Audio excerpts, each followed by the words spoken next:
अच्छा, तो यहाँ पर अभी आप लोग क्या देख रहे हैं, ये टेबल देख रहे हैं। अब इसमें क्या किया गया है कि प्राइस, किसी आइटम का प्राइस देने के लिए एक फार्मूला ऐड किया गया है। ये एक्सेल में हमें करना है। किसमें करना है? एक्सेल में करना है। अच्छा, तो इसमें हमें जो प्राइस देना है वो ऑटोमेटिकली आने चाहिए, और जो टैक्स जीएसटी है तो किस आइटम में कितनी परसेंट की जीएसटी लगाई गई है वो भी जो है ऑटोमेटिकली आनी चाहिए। ऐसा हमें किसमें करना है? एक्सेल में करना है। ठीक है। अच्छा, तो जिनका जो जो स्टूडेंट्स ने नोट्स नहीं किया है इसको, तो वो पहले नोट कर लें। ठीक है, नोट कर लें और इसको हम एक्सेल में करके देखते हैं। ठीक है, यानी कि हमें आइटम दिया गया है, उसमें जो रेट देना है वो प्राइस के माध्यम से, फार्मूले के माध्यम से प्राइस देना है, और जो टैक्स देना है वो भी फार्मूले के माध्यम से टैक्स देना है। यानी कि हम कितनी बार भी अगर प्रिंटर लिखें तो उसका रेट ऑटोमेटिकली 10,000 ही आना चाहिए। अगर हम स्कैनर लिखें तो उसमें उसका रेट क्या आना चाहिए? 5,000, है ना। और मॉनिटर क्या लिखा हुआ है? 4500 है, यानी कि 4,500। तो जब भी हम टैक्स अगर प्रिंटर लिख देते हैं तो जो जीएसटी कितने परसेंट उसमें इम्प्लीमेंशन है वो ऑटोमेटिकली आ जानी चाहिए। ऐसा हमें जो है एक्सेल में करके दिखाना है। ठीक है, तो चलें फिर एक्सेल की ओर। एक्सेल को ओपन करना तो बहुत ही आसान है। क्या करेंगे, जो विंडो की होती है उसको हम एक बार प्रेस कर देते हैं। ठीक है, अब ये विंडो की को हम प्रेस कर देते हैं। ठीक है, अब इसमें सर्च कर लेते हैं ई एक्स। अब देखिए एक्सेल आ गया। अपने माउस के पॉइंटर को लेके जाएंगे और एक्सेल वाले में क्लिक कर देंगे। ठीक है, अब जैसे ही हमने क्लिक किया तो एक विंडो हमारे समक्ष आ गई। भाई देखिए भाई, इस विंडो में क्या है? ये होम है, न्यू है, ओपन है। Home, new, open. देखिए अब ये होम, न्यू। तो अगर आप नई सीट पर करना चाहते हैं तो क्या करेंगे? आप न्यू पर क्लिक करेंगे। अब न्यू पर जो है कैसी हमें चाहिए? Blank workbook. कैसी चाहिए? ब्लैंक। ठीक है, तो हम यहाँ पर जो न्यू ऑप्शन है यहाँ पर हम जाकर के क्लिक कर देते हैं। अब ये हमारी एक्सेल की सीट आ गई है। क्यों? अब जैसे कि आप देख रहे हैं एक्सेल में ये जो ABCD यानी अल्फाबेट लिखा हुआ है, ये किसकी हेडिंग है? कॉलम्स की हेडिंग है। और ये जो 1 2 3 4 5 6 लिखा हुआ है, यानी कि जो नंबर्स लिखे हैं, ये किसकी हेडिंग है? रो की है। ठीक है, अब यहाँ पर हम किसी भी सेल में हम कर्सर रखने के बाद में अपना डेटा क्या कर सकते हैं? इनपुट कर सकते हैं। तो डेटा क्या है हमें पता नहीं है, तो हम देख लेते हैं डेटा हमारा क्या है। ठीक है, क्या है डेटा हमारा? ये है डेटा। हमें सबसे पहले जो है आइटम लिखना है, फिर उसका प्राइस यानी रेट लिखना है, क्वांटिटी लिखना है, अमाउंट लिखना है, जीएसटी लिखना है। ओके, समझ में आ रहा है? तो हम चलते हैं अपनी एक्सेल ब्लैंक वर्कशीट में। अब यहां पर हम देखते हैं, तो टाइप करें। सबसे पहले क्या है? आइटम। आइटम हमने टाइप किया, टैब बटन प्रेस कर दी, नेक्स्ट कॉलम में पहुंच गए। यानी कि टैब प्रेस करने से क्या होता है? नेक्स्ट कॉलम में जाते हैं। क्यों? आइटम के बाद क्या लिख दें? यहाँ पर प्राइस लिख देते हैं। ठीक है, नेक्स्ट यहाँ पर क्या लिखना है? क्वांटिटी। चलिए सबसे पहले चलो अच्छा उसी हिसाब से कर लेते हैं, क्वांटिटी से ही। ठीक है, इसके बाद में क्या है? रेट। तो यहाँ पर हमने रेट डाल लिया। नहीं, रेट नहीं डालना है भाई, देखो प्राइस हो गया है तो उसी को तो हम लोग रेट बोलते हैं। गलत बात है।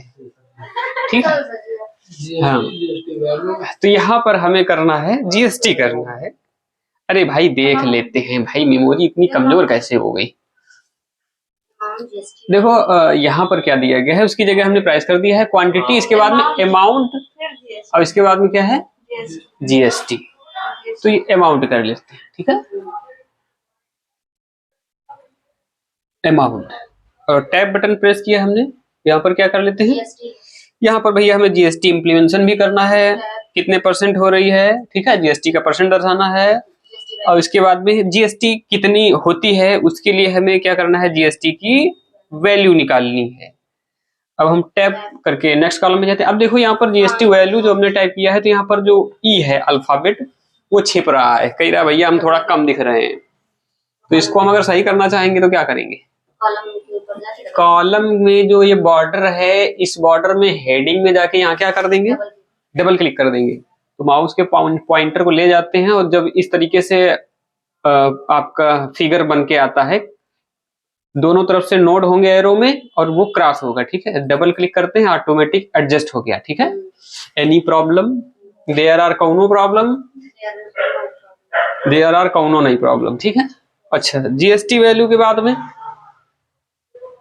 फाइनल अमाउंट होगा हमारा, क्यों, अमाउंट विथ टैक्स, चलिए यही सही, अमाउंट विथ टैक्स, या फिर आप लिख सकते हैं फाइनल अमाउंट,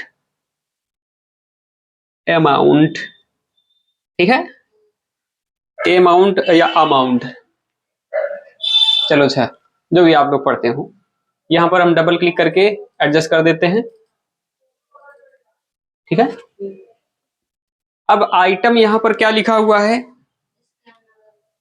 प्रिंटर, इसके बाद में क्या है, स्कैनर, इसके बाद में क्या है, मॉनिटर, इसके बाद में इंटर करते हुए बढ़ते हैं, माउस कर दें, चलिए माउस सही हो गया, और स्टैंड बुक, देखो अब अगर हम पी टाइप करते हैं तो देखिए, अगर न्यू आपके पास अपडेटेड ऑफिस है तो जैसे ही आप पी टाइप करेंगे, तो अगर सेम उसी प्रकार का आइटम है और कोई दूसरा प्रोडक्ट नहीं है उसी से सिमिलर, तो वो आइटम क्विकली फिल हो जाता है, लेस टाइपिंग हो जाती है, यानी कि आपको बहुत कम टाइप करना पड़ता है, स्मार्ट हो जाते हैं ना। हाँ चलो देखते हैं। फिर प्रिंटर के बाद में अगर हम एस टाइप करते हैं तो देखिए स्कैनर ऑटोमेटिक टाइप होके आ रहा है, इंटर करते हैं, अगर एम टाइप करते हैं तो अब नहीं आ रहा है, क्यों नहीं आ रहा है, क्योंकि भाई ये हमसे ज्यादा समझदार है एक्सेल, वो कह रहा है पता नहीं आप माउस टाइप करना चाहते हो कि मॉनिटर, है ना। तो फिर वो जैसे ही आप वो करोगे, अभी भी वो जो है संशय में रहेगा, क्योंकि भाई दोनों मैच कर रहे हैं। अब कह रहा है आगे, यानी कि जो आप टाइप करने वाले हैं, जो अगला होगा तो वो क्या होगा, उसी से वो डिसीजन ले लेगा, क्योंकि मैच नहीं कर रहा है। तो यहाँ पर हम क्या टाइप कर दें बताओ, एन, एन कर दिया, देखो उसे समझ गया कि आप क्या लिखना चाहते हैं, समझदार वाले को इशारा काफी होता है। चलो अच्छा, अब इंटर करके आगे बढ़ते हैं। प्राइस निकालने के लिए हमें यहाँ पर प्राइस देना है, क्योंकि भाई देखो अगर 20 बार प्रिंटर लिखते हैं तो 20 बार जो है हमें 10-10 हजार रुपए टाइप करना पड़े, तो भाई गलत बात है ना। क्योंकि भाई अगर स्मार्ट हो चुके हैं, हम एक्सेल में काम कर लेते हैं, तो हमको आना चाहिए, है ना। चलो देखते हैं। तो इसके लिए एक फार्मूला यहाँ पर मान लो दिया गया है, ठीक है। और भी कई तरीके हैं कि आप जब भी उसमें जो है प्रिंटर सिलेक्ट करेंगे तो उसमें आपका रेट आ जाएगा, जो भी उसका होगा जैसे कि ड्रॉप डाउन मेनू से हम बना सकते हैं, और फिल्टर करके भी जो है कर सकते हैं। तो यहाँ पर फार्मूले के जरिए कैसे करेंगे ये दर्शाया गया। इससे क्या होगा कि आपको जो फार्मूला है, जो कंडीशनल फार्मूला है इफ, वो कंप्लीट हो जाएगा, समझ में भी आएगा, ठीक है। तो देख लेते हैं भाई, नेक्स्ट चलते हैं।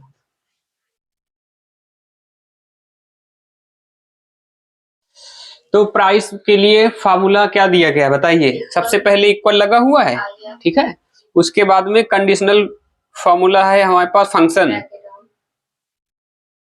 इफ, क्यों, और इफ फंक्शन का प्रयोग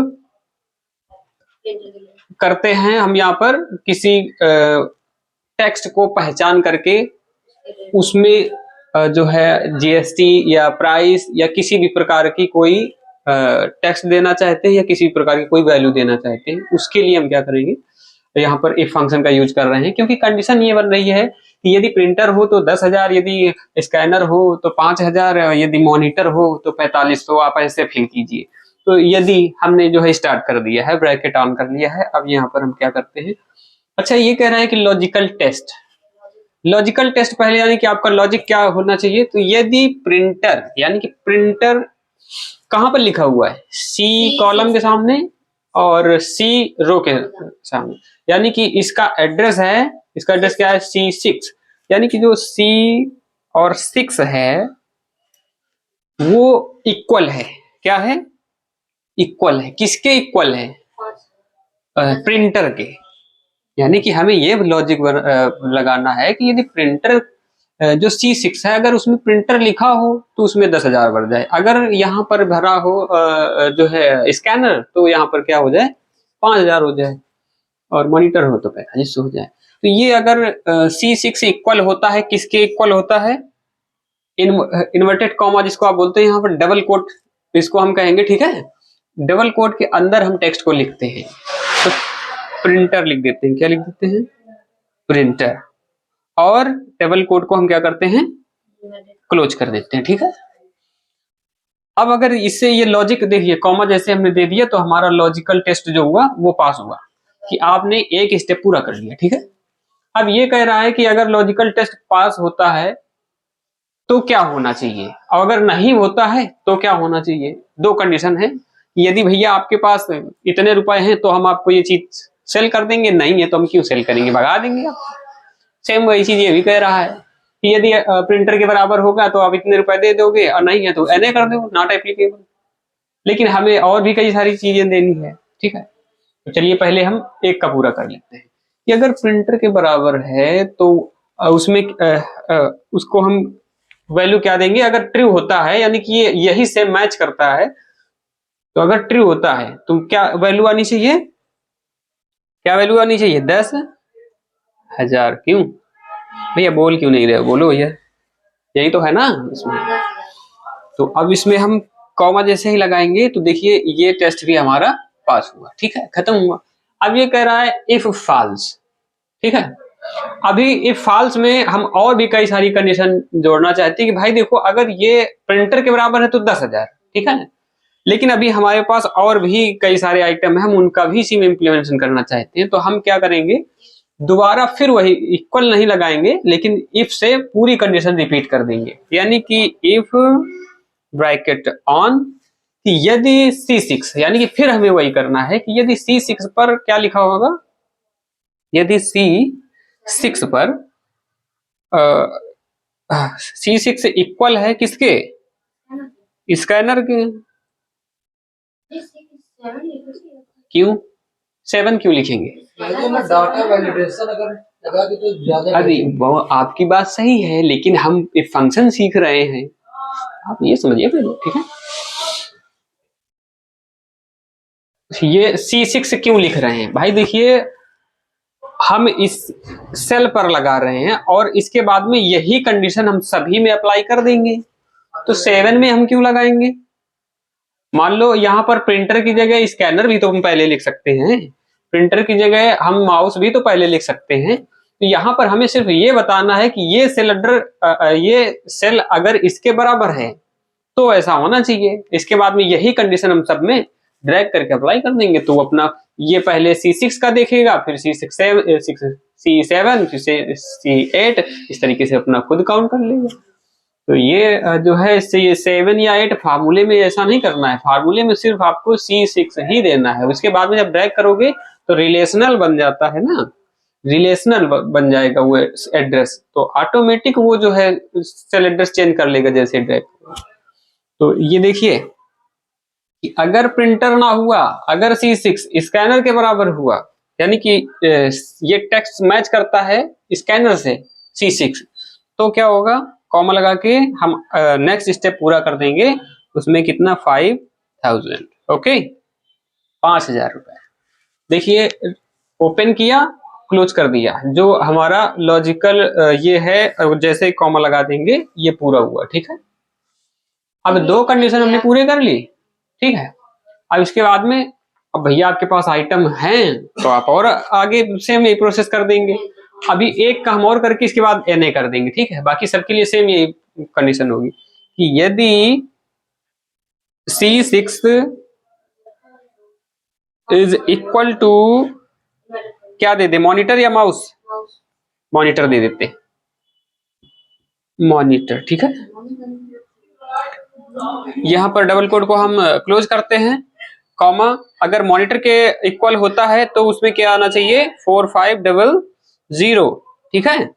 अब देखिए सबसे लास्ट में अभी ये पूरी नहीं हुई है, इसका मतलब ये है कि अगर ये सब मैच नहीं करता है तब क्या होगा, अगर फॉल्स होता है आपका सब तब आपकी वैल्यू क्या होगी। तो हमने बता दिया कि अगर ऐसा है कि ना आपका जो है प्रिंटर हो, ना स्कैनर हो और ना मॉनिटर हो, तो वहां पर NA टाइप करके आ जाए, या फिर जो है हम उसको ब्लैंक रखना चाहते हैं तो ये कर देंगे, यानी कि ओपन करने के तुरंत बाद हम डबल कोट को क्या करेंगे, हाँ क्लोज कर देंगे। और इसको हम करते हैं, एक ब्रैकेट हमने लगाया, देखो पहला ये है, एक इसके बराबर हो गया, दूसरा इसके बराबर होगा, और इसके बाद में तो एंटर कर दो ऑटोमेटिक। हाँ वो बात आपकी सही है, यानी कि हमने ब्रैकेट्स कितने यूज किए, 3। तो अगर आप लगाना चाहें तो तीनों ब्रैकेट्स को आप इस तरीके से लगा सकते हैं। अगर नहीं लगाना चाहते तो आप एक भी मत लगाइए, डबल जो है एक बार आप इंटर करेंगे तो आपसे एक मैसेज पूछा जाएगा, आपसे एक इंक्वायरी की जाएगी, बस उसको आप इंटर कर देंगे तो जो है ऑटोमेटिकली उतने ही ब्रैकेट्स वो अरेंज कर लेगा। तो अब देखो जैसे ही इंटर करते हैं, ठीक है, तो इसने बता दिया कि भाई प्रिंटर के बराबर है, तो देखो रेट कितना आ गया, 10,000 आ गया। अब यहाँ पर जैसे ही कर्सर रखोगे, ठीक है, सेम कंडीशन हमें सब में अप्लाई करनी है, तो अपने कर्सर को ले जाएंगे इस नोड पर, ठीक है, राइट कॉर्नर में। जब आपका ये फार्मूला अप्लाई का चिन्ह आए, इस प्रकार का चिन्ह दिखाई दे प्लस ब्लैक कलर का, तब आप माउस से डबल क्लिक कर दें या फिर बाई बटन को प्रेस किए हुए ड्रैग कर दें जहां तक आपको चाहिए। अब देखिए जैसे ही हमने प्राइस, अब देखिए माउस का हमने नहीं दिया था, ब्लैंक आ गया। तो इसमें क्या है कि आप जैसे आपके यहाँ कोई आइटम आ गया, उसकी एंट्री नहीं की गई है, तो आप कस्टम भी तो फिल कर सकते हैं। मान लो यहाँ पर माउस है वो भैया 250 का है, जो नहीं आया वो हमने फिल कर दिया। तो दिस इज वेरी सिंपल। अब देखिए यहाँ से आपने एक बात गौर की ना, बताओ, माउस क्वेश्चन नहीं समझिए, क्वेश्चन ऐसे भी बना लिया जाता है कि अगर वैल्यू है तो उसका डिफॉल्ट अलाइन किधर होता है, बताइए, राइट साइड में होता है। देखो टेक्स्ट लिखा हुआ ये लेफ्ट साइड से है ना, और जो हमने कस्टम टाइप किया है वो किस साइड से है, राइट साइड से। ये बात सही है, लेकिन अगर फार्मूले के जरिए आप जो है कोई वैल्यू रिटर्न कराते हैं तो वो क्या होता है, वो लेफ्ट साइड में आता है। समझ में आया? तो इस बात को आप लोग ध्यान रखेंगे। Okay, there are no problem. Okay, practical नहीं, अभी आपने क्या देखा कि किस तरीके से हम प्राइस कर सकते हैं। अब देखिए जो हमें जीएसटी भी उसी हिसाब से देनी है कि जहां जहां प्रिंटर हो वहां वहां पर 28%, जहां जहां स्कैनर हो वहां 24%, जहां जहां पर जो है मॉनिटर हो वहां पर जो है 18%, जहां पर माउस हो वहां पर जो है 5%, मान लो कुछ इस तरीके से हमें देना है। हाँ, तो जब कंडीशन क्या बदल रही है कि जहां पर रिटर्न होके आ रही है वैल्यू 10,000, 5,000, 45, तो वहां पर हमको जो है मिल जाना चाहिए 18%, 28%, 5%, यानी कि जो वैल्यू रिटर्न करा के ला रहे हैं सिर्फ वो बदलनी है। तो इसका मतलब हम यही से इसमें क्या करते हैं, डबल क्लिक करते हैं, तो इसका जो पूरा फार्मूला है वो पूरा हम कॉपी कर लेते हैं। कहां से, फार्मूला बार से। देखो बाई बटन प्रेस किए हुए पूरे फार्मूले को हम सेलेक्ट कर लेते हैं, और सिलेक्ट करने के बाद में हम कंट्रोल C प्रेस कर देते हैं। ठीक है, क्या करेंगे, हाँ कंट्रोल C, फार्मूले को सेलेक्ट करने के बाद में आपको प्रेस कर देना है कंट्रोल C और इंटर कर देना है, ताकि उस पर कोई भी प्रॉब्लम ना आए। और आपको जाना है जीएसटी वाले में, वहां पर कर्सर रखने के बाद कंट्रोल V यानी पेस्ट कर दिया।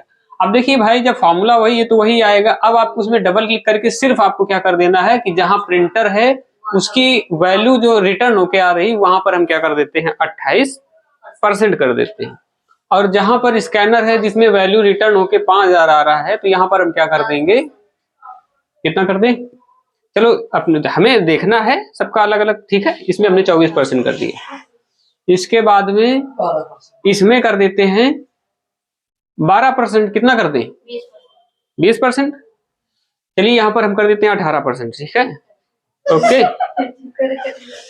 अब आगे जो है जब डिसाइड ही नहीं है क्या आइटम है तो हम उसको अभी ब्लैंक छोड़ देते हैं। क्यों ब्लैंक छोड़ दें? तो बस लास्ट में कर रखा और इंटर कर दिया, तो देखिए प्रिंटर है तो क्या आ गया, 28% आ गया। तो यहाँ पर कर्सर रखो और यहाँ पर जो है डबल क्लिक कर दो, या फिर आप जो है यहाँ से ड्रैग कर दीजिए यहाँ तक, जहां तक आपकी value. Very simplest, this is the simplest way how can you return the price and how can you return GST person. So this is the very simplest way. अब यहाँ पर देखिए माउस हमने कस्टम टाइप किया था, यहाँ पर custom type कर देते हैं कि भाई जो माउस है भाई इसमें सॉरी हाँ, तो यहाँ पर देखिए जैसे ही हम कर्सर रखते हैं तो यहाँ पर कर्सर रखने के बाद अगर डबल क्लिक करोगे, हाँ क्योंकि अगर आपने फार्मूला अप्लाई करके रखा है तो वहां पर फार्मूला दिखाएगा, ठीक है। इसमें देखो फार्मूला दिखा रहा है ना ऊपर, और लेकिन आप अपना स्वयं का टाइप कर दीजिए इसे कि भाई जो है इसमें तो हम 12% दे रहे हैं, ठीक है।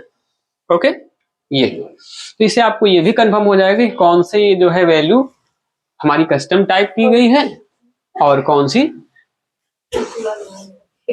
फार्मूले के जरिए, ठीक है।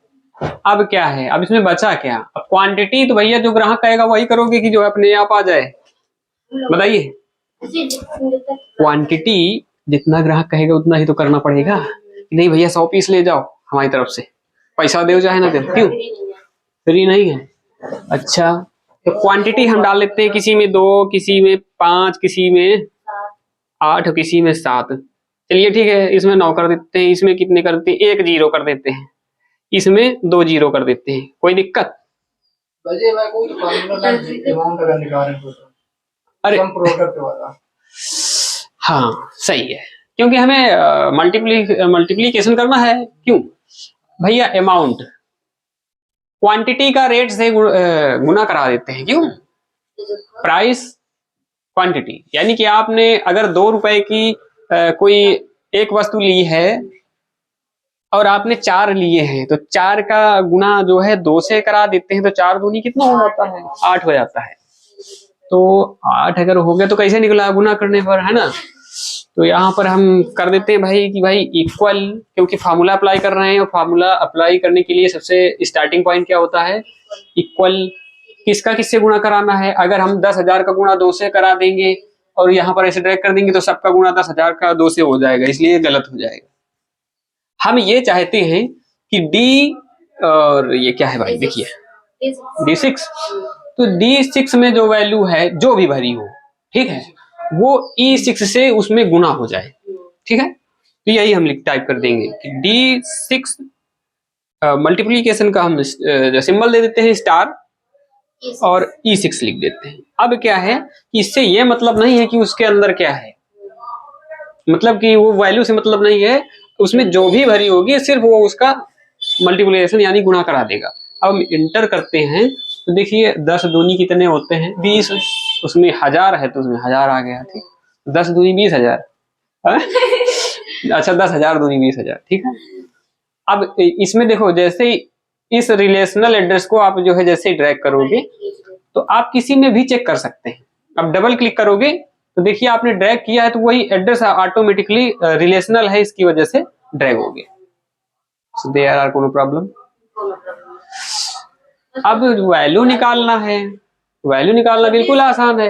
अगर परसेंट साथ में जुड़ा हुआ है तो सिर्फ आपको गुणा करा देना है उसी वैल्यू से, तो उसमें उसका कितना परसेंट होता है, यानी कि किसी जैसे आपको 100 का, मान लो ये यहाँ पर 100 टाइप किया, आपसे कहा जा रहा है कि इसका 20% निकाल के दिखाइए, तो 100 का 20% आप जो है यहाँ से यानी कि 20% निकालते हैं, तो कैसे निकालेंगे, सिर्फ आपको गुणा करा देना है, ठीक है। इसमें गुणा करा देते हैं इससे, तो 20 ही आएगा, तो ये बिल्कुल करेक्ट है ना। हाँ, तो सेम वही चीज है यहाँ पर, अगर आप क्या करते हैं इक्वल करके इस अमाउंट का आप निकालना चाहते हैं, मल्टीप्लीकेशन करना चाहते हैं इससे, तो आप इंटर करेंगे तो ऑटोमेटिकली उसका जो है कितना आया, 5600 रुपए आया, ठीक है।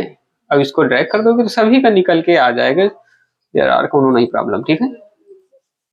Okay there is formula apply, formula apply, formula apply, formula apply, formula apply, formula apply. There is no formula. वैसे एक्सेल में माइनस वाला फार्मूला नहीं है ना?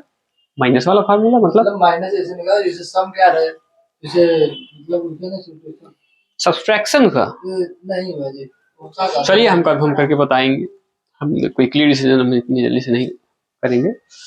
फाइनल अमाउंट भैया आपको क्या करना है कि भैया टैक्स जोड़ के बताना है ना, इतनी अमाउंट है, इसका इतना परसेंट जो है जीएसटी की टैक्स जोड़ना है। तो बहुत ही सिंपल है, इक्वल करके हम क्या करेंगे, अमाउंट को सिलेक्ट कर लेंगे, क्लिक करेंगे और माइनस का चिन्ह नहीं भाई, हमें ऐड करना है, टैक्स इम्प्लीमेंट करना है, ठीक। तो यहाँ पर हम प्लस का चिन्ह लगा देते हैं, यानी धन का चिन्ह लगा देते हैं, जिससे जुड़ जाता है, धन की जो है बढ़ोतरी होती है, ठीक है। यहाँ पर हम इसको करते हैं, इंटर कर देते हैं। तो this is the very simplest way. अब आप इसको क्या करते हैं, यहाँ तक हमने ड्रैग कर दिया। तो आपने ये देखा कि किस तरीके से हम प्राइस और जीएसटी लागू करके हम उसकी वैल्यू निकाल करके कैसे हम फाइनल अमाउंट निकाल सकते हैं। अब इसके बाद में पूरा जो है आपका रुपया कितना होता है वो आप भी यहाँ से देख सकते हैं। अच्छा, इसके लिए हमें क्या करना है, जोड़ना है। जोड़ने के लिए अगर सीरीज में है तो हम ऑल्ट की के साथ अगर हम इक्वल प्रेस कर देते हैं तो फार्मूला अप्लाई हो जाता है, कौन सा, ऑटो सम। ये देखिए जैसे ऑल्ट और इक्वल हमने प्रेस किया है और इसके बाद इंटर कर देते हैं, फार्मूला अप्लाई हो गया। ये आपका आ गया ग्रैंड टोटल। क्या आ गया, grand total. Here you can type the grand total, okay? GT, ये रही आपकी ग्रैंड टोटल। अब ये आपका ग्रैंड टोटल है, ऐसे कैसे माना जाए भाई, तो इसमें क्लिक करके आप इसको क्या कर सकते हैं, B for bold. Computer line में क्या पढ़ोगे, बी फॉर बोल्ड, ठीक है। तो बी फॉर बोल्ड जैसे करते हो, देखो यहाँ पर ये वैल्यू अलग से ही हाईलाइट हो चुकी है, और यहाँ पर ए और ये जो कैपिटल ए बना हुआ है और इस छोटे वाले से थोड़ा बड़ा है, यानी कि इंक्रीज कर सकते हैं। तो इससे आप साइज को इंक्रीज कर सकते हो। ये ग्रैंड टोटल, इसको भी आप क्या कर सकते हो, साइज को इंक्रीज कर सकते हो, और इसके बावजूद आप इसको ये लगा सकते, बोल्ड कर सकते हो, और इटैलिक कर सकते हो, अंडरलाइन कर सकते हो। So here you can see your data it's completed. अब इसको आप सेलेक्ट करके क्या कर सकते हो, you can give the background of the shadow, okay? So here you can give the shadow, and by here you can give the border. Okay, you are saying that select कर दो the पूरा पूरा, okay? तो हम इसको पूरा select कर लेते हैं और यहाँ पर जाकर के हम बॉर्डर सभी में अप्लाई कर देते हैं, ऑल बॉर्डर। नीचे वाले बॉर्डर पेंसिल बना दे। अच्छा, पेंसिल से बना दे इसमें। अरे तो पेंसिल से काहे बना, इसे सिलेक्ट करके फटाक से बना दो ना, और बॉर्डर यहाँ से कर दो, काम खत्म, ठीक है। अरे होता तो बहुत कुछ है, लेकिन भाई सबसे पहले स्टूडेंट को वो बताना है जिससे वो आसानी से कर सके। अच्छा, पहले अब वीडियो जो है काफी लंबा हो जाएगा, इसको जरा से कंप्लीट करिए। 28 मिनट नहीं भाई,